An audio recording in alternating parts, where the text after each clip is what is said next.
But when it all happened, I was filming away, so there was. I'm like the rock of the family, especially when it comes to, times where it's like family is really needed, and now I think I'm back. The world saw him as the quiet son, the one who stayed in the shadows while the Combs empire faced its most turbulent storm in history. But when Quincy Brown recently sat down and described himself as the rock of the family, the tone in the room shifted. It wasn't just a comment about emotional support. It felt like a signal that the period of strategic silence might be reaching its expiration date. For years, the public has watched Quincy navigate a dual identity, born to R&B legend Al B. Sure, but raised under the massive wing of Sean Diddy Combs. Now, as the legal walls close in on the bad boy mogul, Quincy's position is being re-examined by millions. Is he the loyal son protecting a legacy, or is he the keeper of a story that's been waiting for the right moment to be told? The timing of this return isn't accidental. As Diddy remains behind bars awaiting trial, the vacuum of power has allowed new voices to emerge.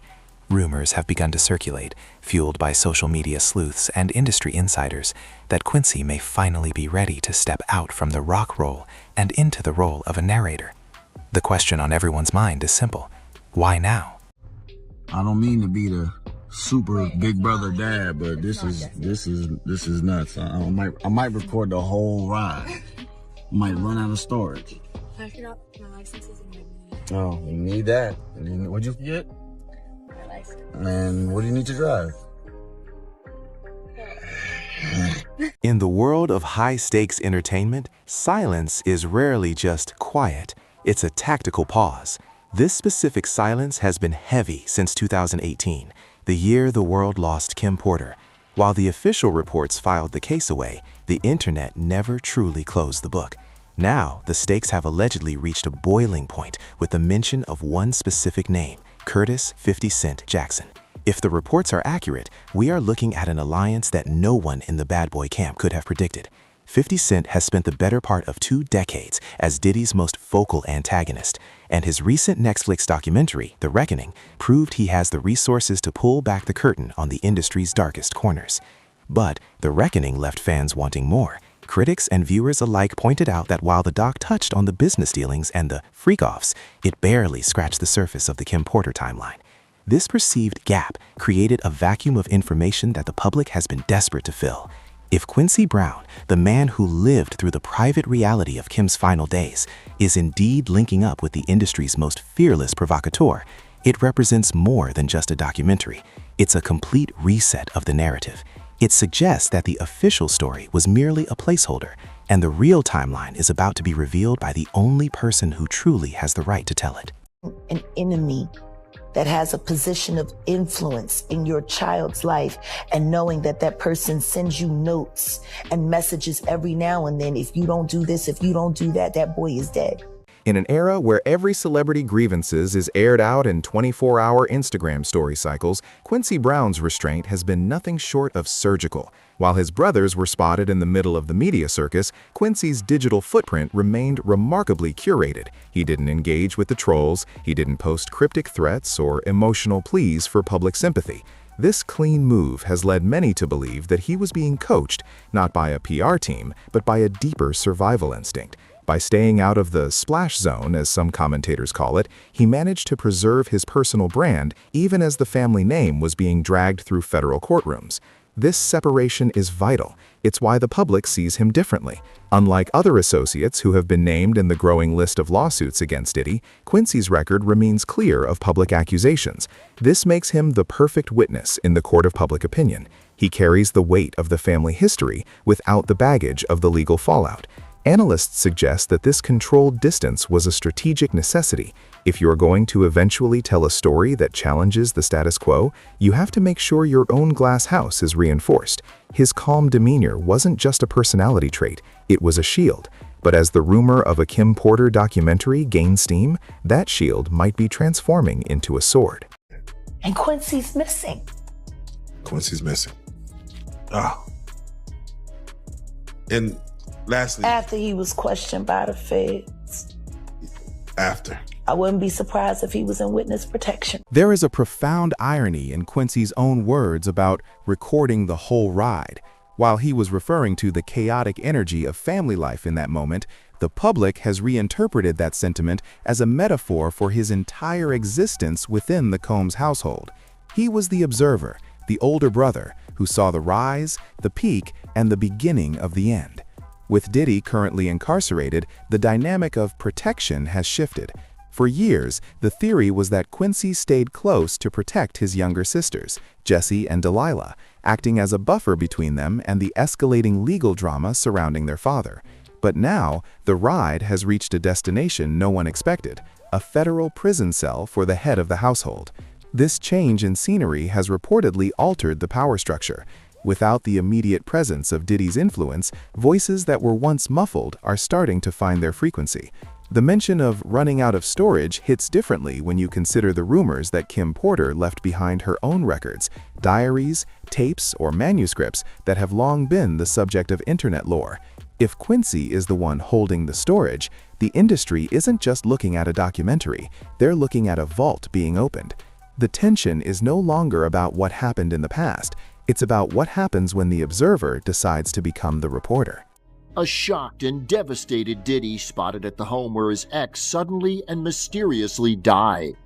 Her good friend Kimora Lee Simmons appearing inconsolable at the house, 47-year-old Porter's body found after a desperate call to 911. EMS 14, respond with engine 76 on scene of the cardiac. These words, allegedly spoken by Kim's biological father, Al B. Shore, paint a picture of an environment defined by fear and high-level manipulation. For years, the public viewed the Combs-Porter dynamic through the lens of a glamorous, modern family lifestyle, but the emergence of these claims suggests a much darker undercurrent. When a parent speaks about a bounty or notes threatening their child, it moves the conversation from celebrity gossip into the realm of a psychological thriller. Quincy's position in the middle of this is what makes his potential documentary so explosive. He was the boy being discussed, the child caught between two powerful men with vastly different ideas of what his life should look like. The term influence is key here. According to reports and online speculation, the power dynamic in the household wasn't just about money, it was about the total control of a narrative.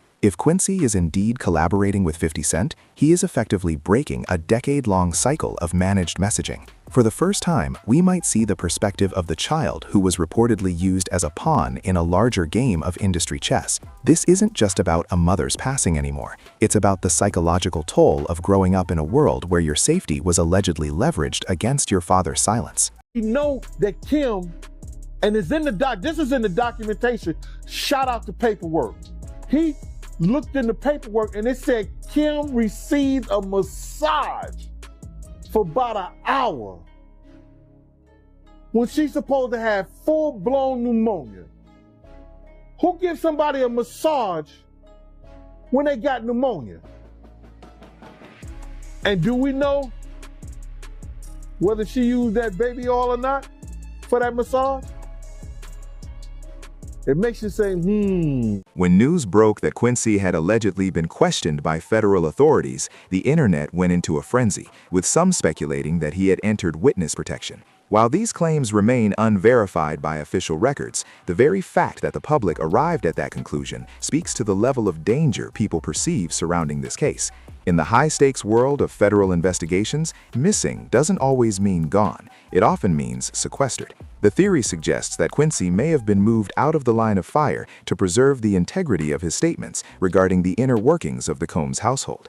This period of absence coincided with a total blackout on his social media, which only added fuel to the fire. If he was in witness protection, as commenters speculate, it would imply that the information he possesses is of high value to the ongoing federal case against Diddy. This adds a layer of immense gravity to the rumored documentary. If Quincy is filming now, is he doing so with the blessing of investigators, or is he taking a massive personal risk to ensure his mother's timeline is finally set straight? The silence wasn't just a lack of noise, it was a protective barrier while the pieces of a much larger puzzle were being moved into place. Basically. Do you believe that she died of pneumonia? Absolutely not. Why? What evidence do you have? She was in the best of health. We just saw each other prior to her passing.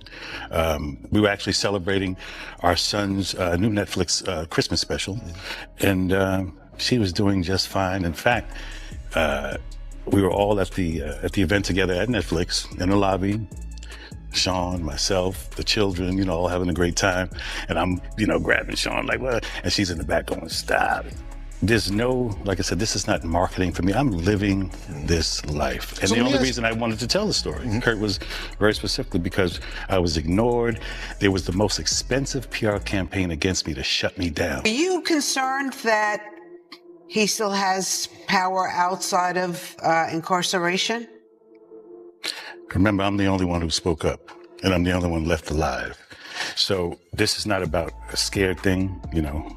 It's just time to reveal the truth. I mean, it is what it is. I went through many, many years of scrutiny and being dragged face first on the concrete, you know, being called. The date November 15, 2018 remains a permanent scar on the history of hip-hop culture.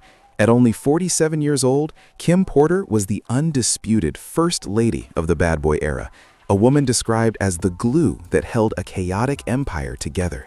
The official report stated she was found in bed, but the details that followed created more questions than answers. According to public sources, the 911 call described a cardiac event, yet the eventual ruling was pneumonia. For many, the math simply didn't add up.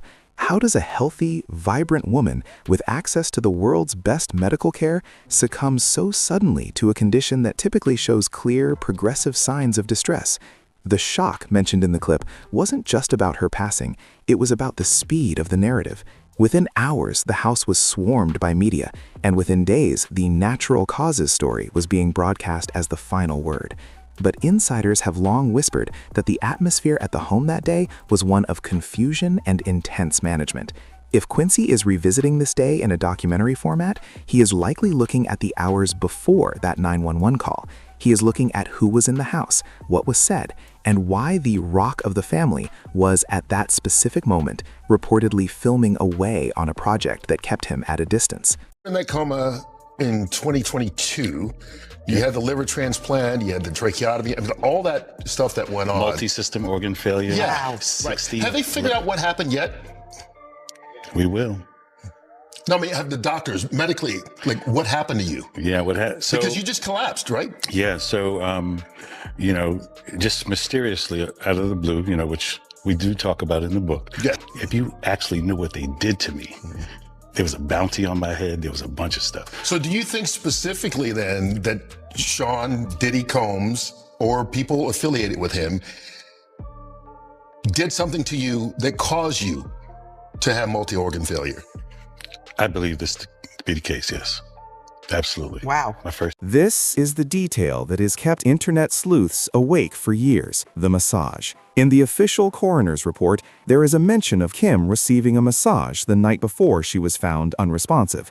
Medical professionals and armchair detectives alike have pointed out that a deep tissue massage is often the last thing a person suffering from severe respiratory distress would seek out. In fact, it can be physically dangerous. The identity of this massage therapist has reportedly never been made public, leading to intense speculation about who was allowed into Kim's inner sanctum during her final, vulnerable hours. And then there's the baby oil comment, a subtle but sharp jab at the recent federal allegations involving Diddy's freak-off parties.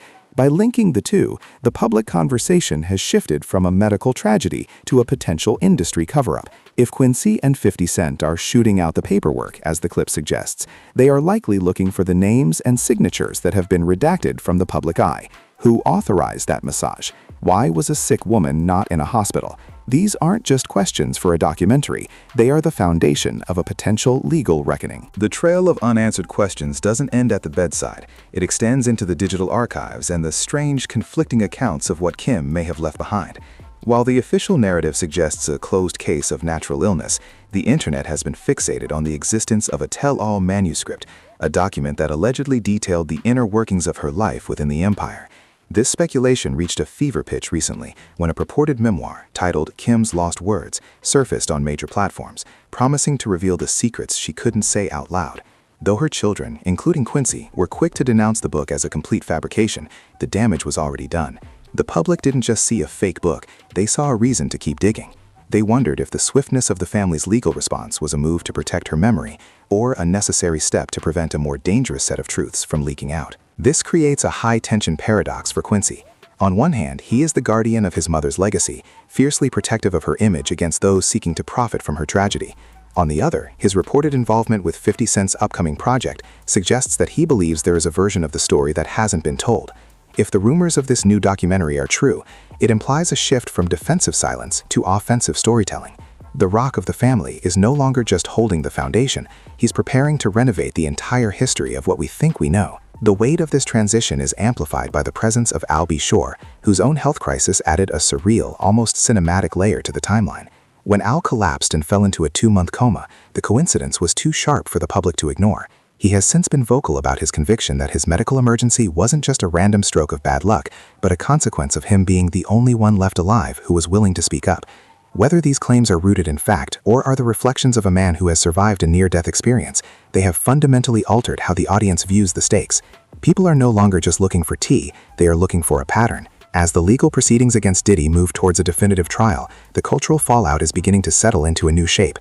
The silence that once felt like loyalty now feels like a countdown.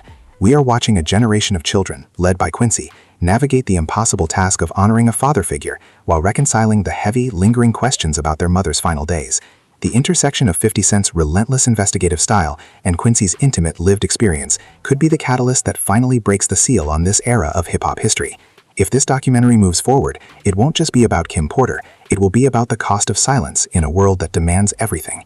The internet is waiting, the paperwork is being scrutinized, and for the first time in years, the narrator isn't a blogger or a bystander. It's the son who saw it all. And don't go anywhere. Click the next video you see on your screen for even more juicy celebrity chaos, betrayals, and stories Hollywood doesn't want you to know. See you in the next one.